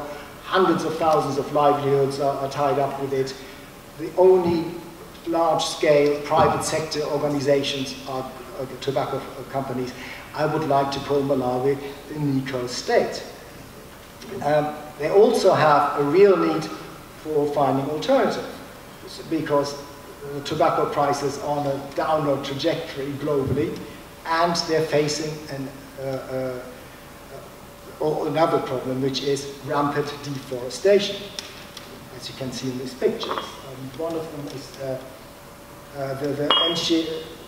Nchisi, which is, I think, mislabeled as a forest reserve, as you can tell from the logging operations going on. Now, the driver of this, the driver for deforestation is the need for domestic fuels. People use it for cooking. 97% of households do not have access to electricity. They want to burn something, charcoal or wood fuel. So what we're proposing is that we find a biofuel, something that they can grow instead of trees. And the ideal crop for that is cannabis, is hemp, because it grows very fast, 90 to 120 days. It produces a lot of biomass, 6 to 10 tons per hectare, which you can then dry, turn into pellets or briquettes, which you can burn instead. So we're more attractive. The cycle is so short, it enriches the soil, therefore it allows farmers to grow this for part of the year and combine it with a food crop like cotton maize, which is the staple in the country. So it's an excellent source of fuel, and there's another advantage, because the processing can be done in small rural centres, allowing farmers to add value, which is one of the key ways of lifting people out of poverty and allowing them to add and move up the value chain. Then they can transport the finished product, the pellets or briquettes, to the urban centres where the big markets are. And that can be done by the very same people who are now shipping, or often on bicycles or on small trucks, taking the charcoal and the wood fuel in. So you will find along the entire value chain you have a substitution effect and a value-adding effect. But we are held back from expanding this because the drug control legislation that was inspired by visions of reefer madness is making it illegal to grow any strain of cannabis, regardless of THC content. Now, you could argue this is, of course, Malawi's problem, and the Malawi Parliament should sort it out. And many MPs will tell you that they're privately sympathetic. But like politicians in many countries, they are not going to vote for amendments to the Drugs Act unless they're incentivized to do so. So the trees keep falling, and with the trees goes the topsoil, and layer after layer, which depletes the fertility of the land. Now the soil's absorption capacity is reduced, and when the rains come, you now have flooding. And when the rains go, you have drought. And so these regular cycles are now normality in a country that 40 years ago didn't know these, and where most of the land was covered by dense and ancient forests. Now bringing it back here, I don't think desertification is an inland threat to rains. So maybe it's difficult to see the benefits. But for the populations in Malawi and many other Western African countries, it is. And it's not something that can be addressed at individual or even at local level. It requires collective global action and solidarity, because that is how the international drug control regime is constructed. It's an international regime which requires global change. But this deforestation is something that goes on right across the continent, and I think it's part of a wider picture. And what will happen, and what is happening now, when countries become unsustainable, because you're turning your once fertile land into desert, they migrate, and they will all come north, and then it will become a Welsh problem. So that is why action needs to be taken here, with support. So to summarize, I think cannabis holds out the hope for addressing multiple problems. We can really make a deep impact on organized crime. We know that already. But we can also really improve medical care and health and well-being. Ironically, I mean, the very reason for which the control conventions were originally formulated. But we can really also look at issues like desertification, because cannabis does promise to be a very economical and sustainable fuel. But we cannot make use of any of it because of these restrictions by the international legislation. So if we have learned anything from Brexit, is that we have a license to break free from multilateral constraints if they do not serve national interests. With the international law on cannabis, it's hard to see what purpose they serve other than the benefit of international control organizations. So I would therefore love to see the Welsh Assembly learn from Bolivia and Uruguay, which are medium-sized countries who made radical changes and ended up by legalizing coca leaf in one case and cannabis in the other. So where the international drug control conventions are concerned, I think the way forward for Wales and the benefit of mankind would be unilateral withdrawal, or what I like to call the wax it.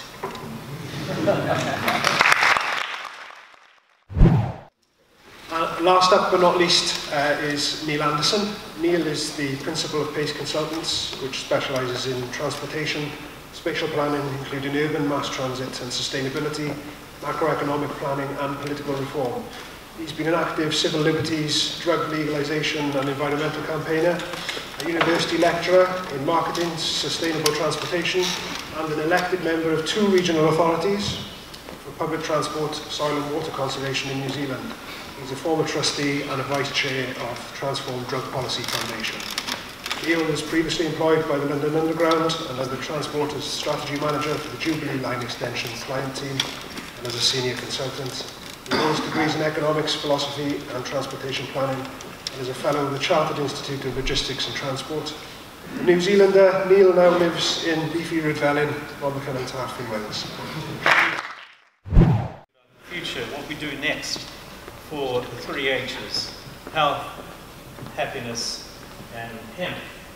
And these are my thoughts that I've gathered after talking to many people for the last 30, 40 years about this issue in a number of countries, and I've made a number of submissions to governments in New Zealand, England and in Wales about this issue. Now, I'm going to talk about how I think we can convert what is a dream, a vision of people like Nathanial and other people here. And I must say, if you're not inspired by John and Greg, you've missed something, because it's been wonderful to listen to. Really good, really good. So I want to talk about strategy, how we can move that into policy, delivery and positive social outcomes.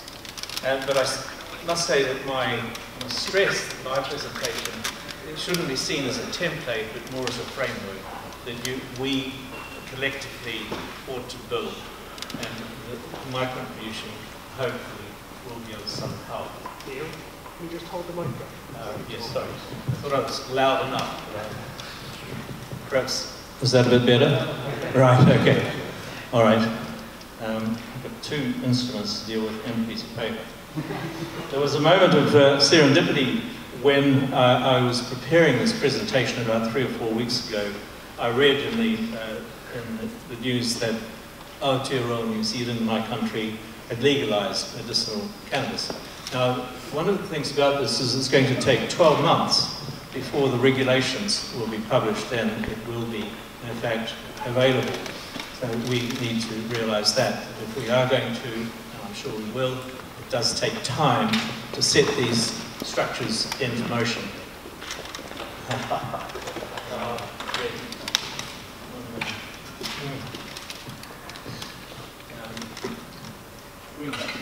Yes. This is a result of more serendipity. As it happens, I first delivered this karakia at a meeting on a marae of the Aotearoa Legalised Cannabis Party in 1999, 20 years ago. We haven't moved very far in that time, but we are moving. It is a great honour for non-Māori to be invited to speak on a marae, and I am similarly honoured to be speaking here in the Senate today. A karakia typically begins a meeting in Māoridom and throughout Aotearoan society in New Zealand increasingly as it becomes more bilingual and more bicultural. Karakia are generally used to increase the spiritual goodwill of a gathering and to increase the likelihood of a favourable outcome. So let's set sail. Now we can be clumsy, we can be foolish like we have been about drugs throughout the world for the last 40, 50 years if we wish, but we could play smart. And what I want to suggest to you all is that we play smart in Wales, that we learn certainly from abroad, we understand and respond to concerns that people have, rightly or wrongly, about drugs in our community. We protect our national interests. That includes the intellectual property that people like Nathanial will be developing. We need to do that, including the patents, of course, that are part of that.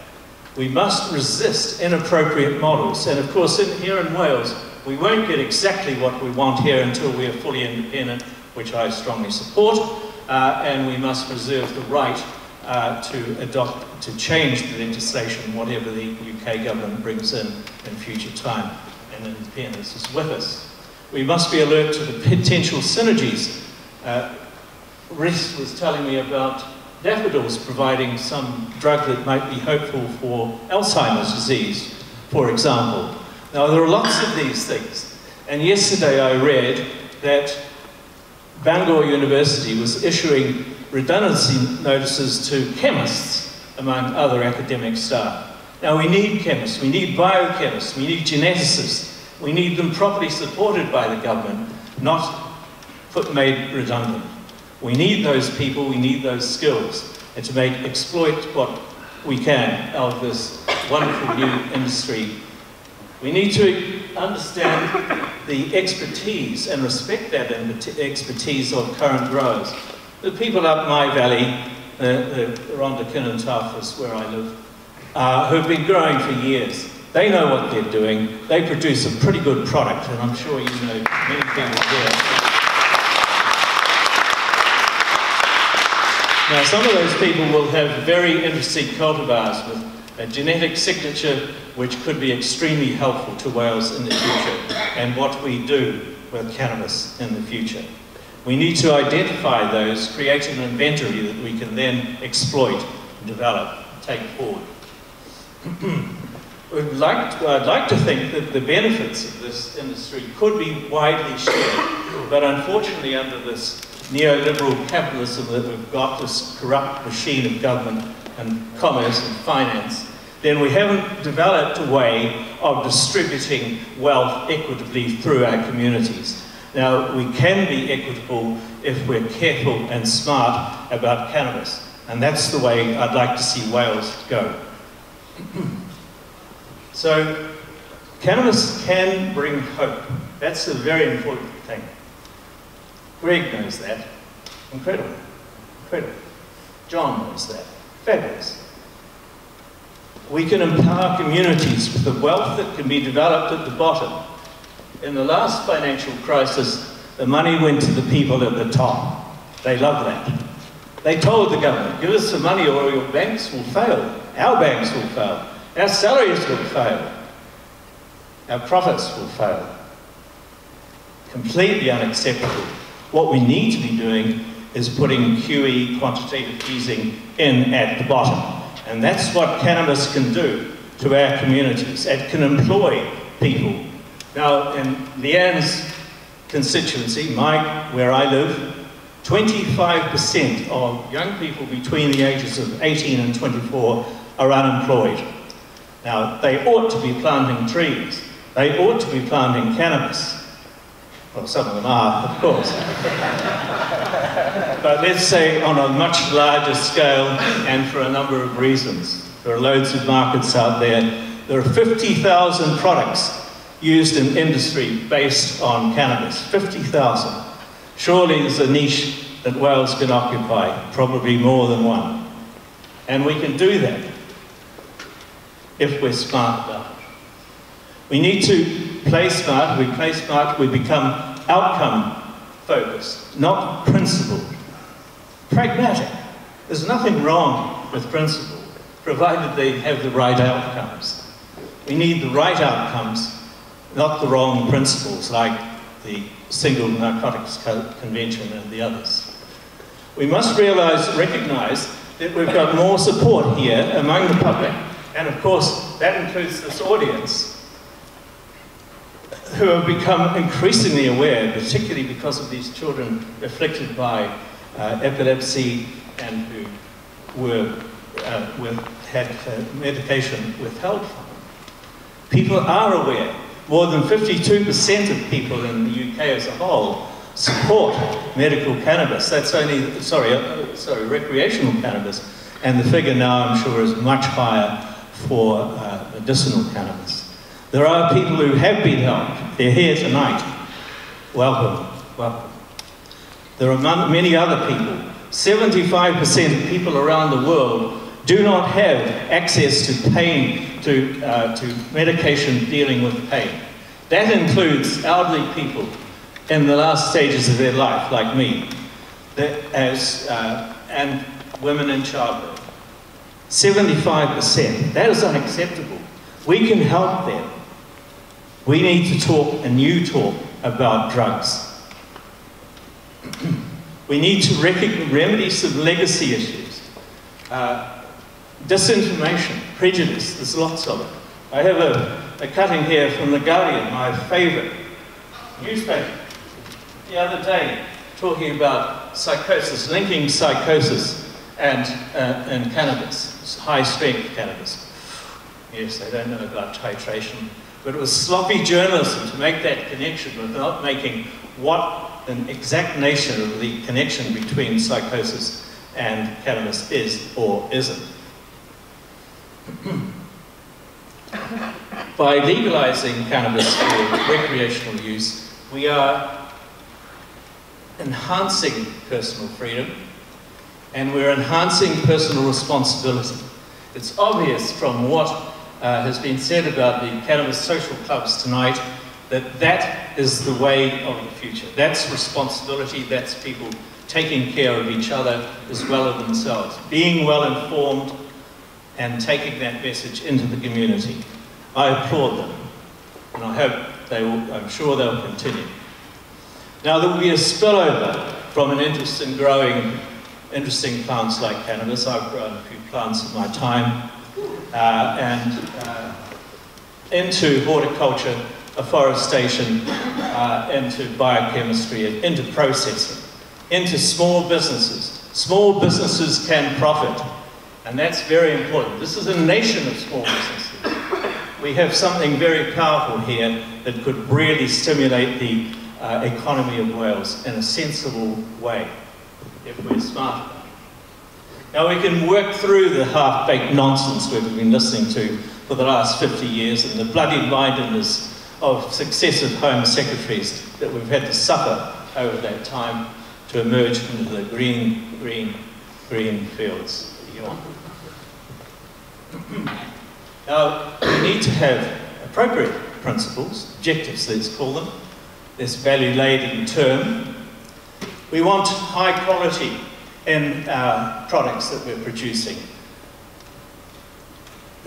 Nathaniel's mentioned this to me in a discussion we had before this began, but he's aware, facing the market, that it will be quality that sells his product. And we need to think about that right across the board in all of the cannabis products that are going to be produced in Wales. We need the usual things, which unfortunately are very rare in this country, but ought to be much more common: transparency, accountability, regulatory integrity. Ever heard of that? Public safety, very important. The issues about children are important, and we need to take note of how that's being handled and how the benefits are working in Canada and elsewhere. And of course, we have an opportunity for it to be green, organic. Nathaniel's products are organic. That's fantastic. All Wales agriculture ought to be organic. We can do that. We can do that in 10 years in this country, and that ought to happen. We can produce high-quality products, even better than New Zealand, which I tell you, unfortunately, to my endless shame, is not as green as it's portrayed. However, they're beginning to recognise that and do something about it. There's a long way to go and a lot of thought to be had, and I think the people here who have spoken tonight have shown us that there is huge talent available, huge knowledge banks available, and among this audience as well, I know. There is much we can do and much we can do collectively, and I think we need to think of ourselves as an alliance working together. And we need to help each other. We've got to learn from each other, and we've got to exploit opportunities that each of us see in each other's fields. For hemp, we need to understand those regulatory barriers. I mean, really, Nathaniel, I take my hat off to you. I think I would have given up. You know, 3 or 4 letters from the Home Office, and I'd be thinking, No, this is not going anywhere. Go and do it anyway. We need to understand what the potential is, that market, of course. And we need to understand potential growers. We've got a few already. I see the real potential here as a potential substitute for oil, gas, coal as a chemical and industrial feedstock. It can create new farm income streams, which is very important. Our farmers are up against it. There are many in the rural community who would benefit from having their agricultural suppliers and their communities working and offering support to the cannabis industry. We can improve the health of local businesses, small businesses all over Wales by doing this. I want to resist the big multinationals. I want to resist the hedge funds. I want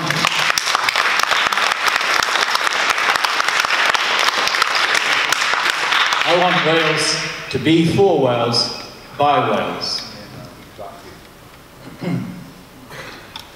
And what we must think most of all is in relation to climate change. Cannabis can give us the opportunity with wood to move towards, sorry, not very good with these things, move towards the hemp and wood economy. That is the only sustainable way forward, and the sooner we get there, the better.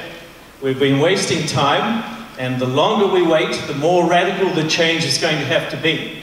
We should have started 50 years ago and recognised what diesel was doing to our planet, what inorganic fertilisers were doing to our planet. In Christchurch, a city I spent most of my largest part of my life in, we have beautiful water, drinking water. But there are little, underneath the thousands of metres below the Canterbury Plains, the water from the Southern Alps is filtered into the aquifers below the city. What's filtering the water is little univalve creatures living without light, and they are filtering that water. I'm concerned, everyone's concerned, that pesticides, nitrogenous fertilisers are going to filter down and kill those little univalve creatures, and we have a catastrophic decline in Christchurch's standard of water quality. Already we've polluted with our runoff from roads, from transportation, the top aquifer. Fortunately, there are 3 or 4 more below that. But we're prepared to imperil that. We've been prepared to endanger our survival on this planet in order that some of us have made some money at the expense of others. Wrong. We've got to stop. Now, I'm running out of time. We're running out of time. I would like to, obviously, to talk more. I can talk on and on, as you've probably gathered by now. How long have I got? Around 2 minutes. Around 2 minutes. 2 minutes? Around 2 minutes. Right. Okay, well, I have to get you to read the headlines and forget the small print, or imagine the small print yourself. You've probably thought about these issues too. So, you know, I've just got a list. You can start your own list or crib off that. Actually, if you want a copy of this presentation, you'll be able to write to me. Now, one of the organisations I've been very proud to be associated with, as Axel as well, a former trustee, likewise, of Transform Drug Policy Foundation, is a very good organisation. They've done some excellent work. They have they've recently published a couple of most useful books. Anyone with an interest in these things can certainly contact them. They'll be delighted to hear from you. What is the agenda for us? We must recognise the economic dynamo that cannabis can provide if we're smart, if we play smart. We need that public support, and it's out there, it's latent. There are so many opportunities for us by tapping into the public mood. We can do that. They are aware of the potential. We need to tell them more, and we need their help. We need to plan. We need, obviously, the right sort of regulations and so on. We need to think about career paths in growing, in the people who are growing. We need to enhance their capabilities We need more, as I said earlier, plant geneticists, etc. I'm proposing that there is an industry-wide group that works together, a Cannabis Alliance for Wales. Unfortunately, I did translate it, but I can't remember the words right at the moment. But it comes out with the letters CCC. So that sounds fairly hopeful. It'd be rather nice if it was AAA, but CCC. So I'm suggesting that we think about planning for a national conference, a one-day affair, where each of the three sectors come together, report on what we've done in the meantime. We've done some research in each of these fields, and excellent research has already been done. We have the European Cannabis Report, which looks very closely at the market in the UK, but not closely enough. We need to tailor that to Wales, bring it down to our scale for our country. So we need something like this for each of the sectors, and we can work on as a basis for working forward. Of course, the government's got to come to the party. I cynically say that nothing happens in Wales unless the Welsh government's got its fingers in it. Now, there's a bit of truth in this, because that is often the source of funding. Very, very helpful, of course, for small businesses, and as indeed this is. So there will have to be, at some point, a national cannabis authority. We need the government to get its act together now and start saying, okay, yes, forget about the UK government for now. We know that the legalisation will come. Let's be ready for it. Let's be ready to seize those opportunities. There are tremendous opportunities. Reese was telling me that there are 5 high-quality laboratories, for example, operating in the NHS in this country.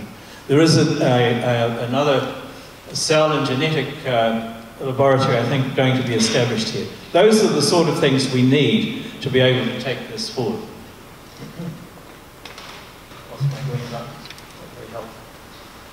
Well, Diolch, and I'm sorry for going on so long. It's been great that there's been so much content in the talk. I hope people have found it interesting. We're not going to have much time for as much plenary as we might have liked, and I just wonder if we could maybe ask each of you to give us a little, each of our speakers, just to give us a little line on what they think needs to happen next, and how they think we should best go about the next step. So, what do we do tomorrow morning? Nathaniel.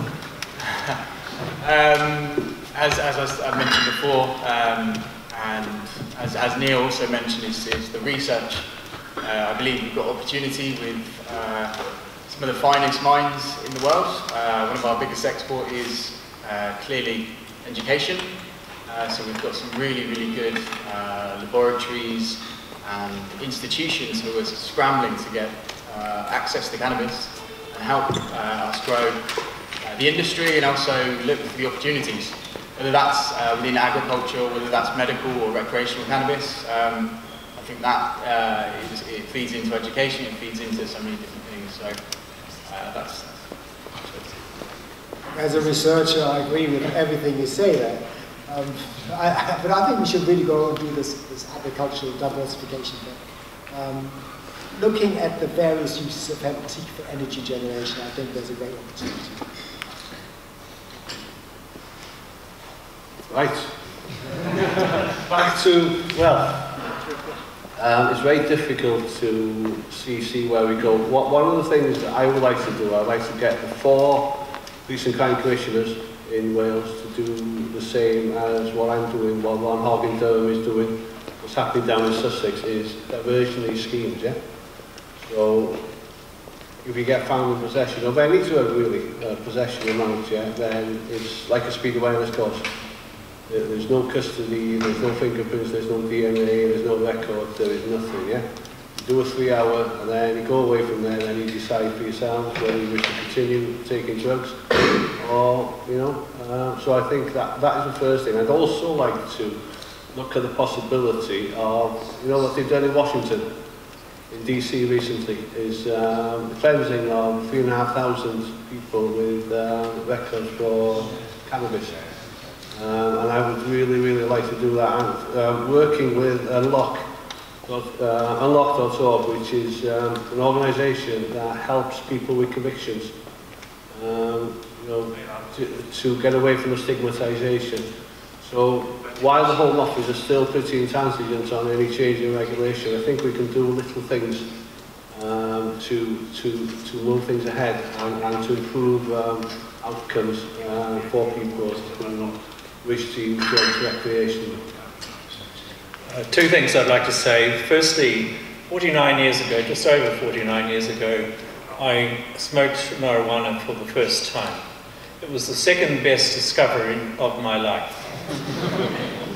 The second thing I'd like to say is that there is a number of clipboards around here, and as a start, if you could add your names, and if you tick the column with CIW at the top, that indicates that we give you your permission for us to hold your email address. Of course, we'll keep it as secure as we possibly can. And the other columns have, I think, recreation, health, hemp at the top. If you could indicate, preferably in order of your interests, 1, 2, 3.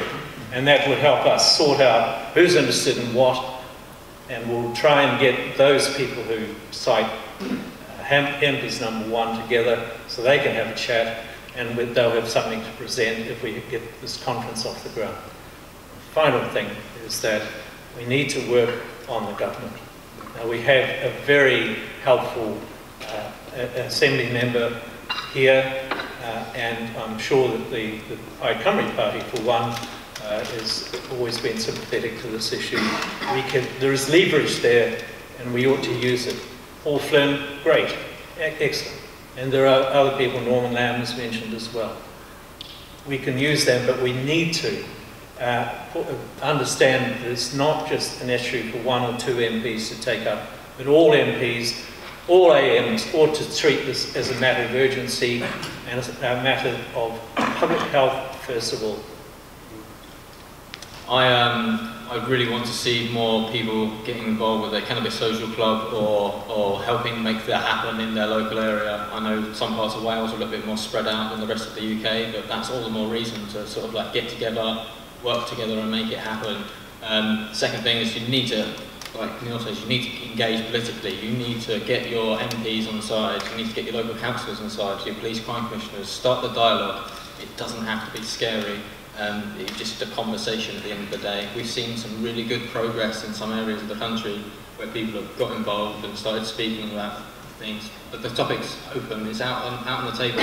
It's just down to you to start talking about it. And yeah, just don't be afraid to get involved and engage with it. This is something that anyone can do. If you want to see it happen, you just realise what your calling is.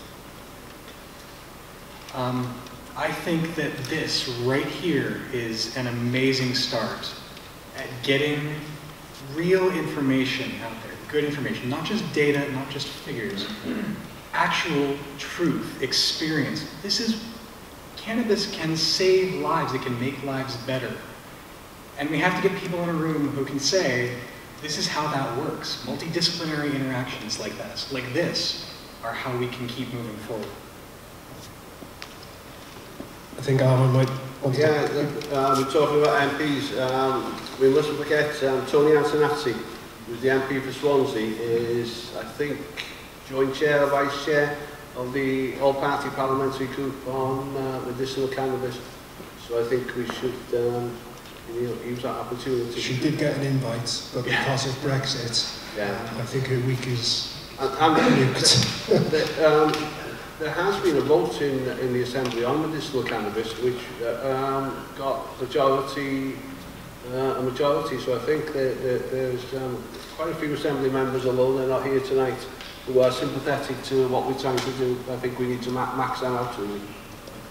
Are there any burning questions. I'm just conscious of time. If you could all populate the clipboards, if you want to continue involvement and help us progress this really important public health and policy issue, that would be great. Are there any questions from the floor that people would want to ask?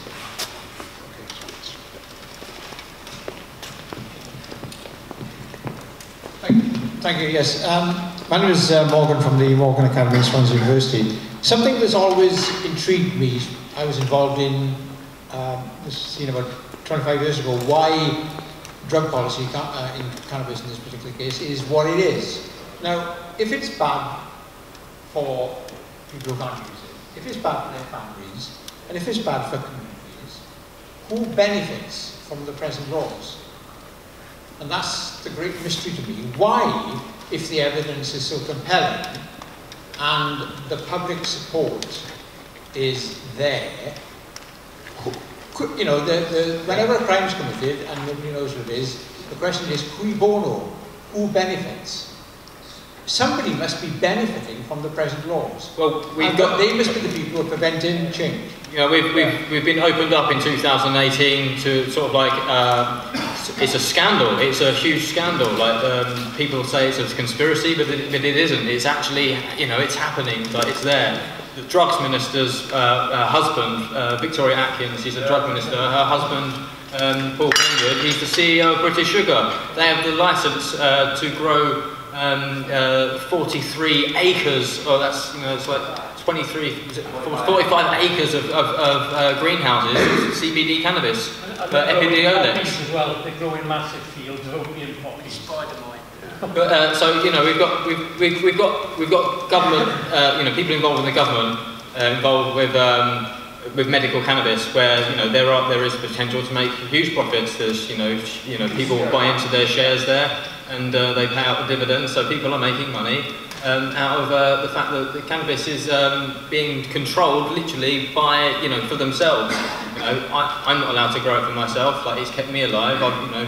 Why aren't I allowed access to that? Victoria, not just Victoria Atkins, Theresa May, her husband Philip May, he's a relationship manager for the Capital Group. They are the largest investors in GW Pharmaceuticals. They practically own the company. You know, why are they allowed to invest in it? Prudential, we've got loads of people paying into their pensions in the UK that buy the Daily Mail, that buy the Sun, they're ploughed with all this anti-cannabis propaganda, while their pension money is being used to prop up the research for GW Pharmaceuticals in the UK.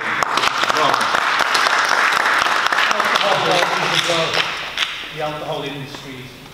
You've got alcohol. Well, the thing is now, then alcohol and tobacco aren't really trying to keep this down. They're getting involved with it. They just put like £4 billion into companies in Canada, and they put aside sort of like 100 million just for lobbying. You know, they've got an agenda. They want to see cannabis rolled out in their way to suit their business goals. But, well, we've got to do something to stop that. Unless we do, it's inevitable that they will gain control of it. It's not inevitable that it's going to be free and accessible to all of us. We've got to make it right for us, not for them. I'm getting reminded now we've well overshot our time, and I think there are people here who want to get home to their families and kids. So thank you all for coming. I've really enjoyed it. I hope everybody here is able to take something away.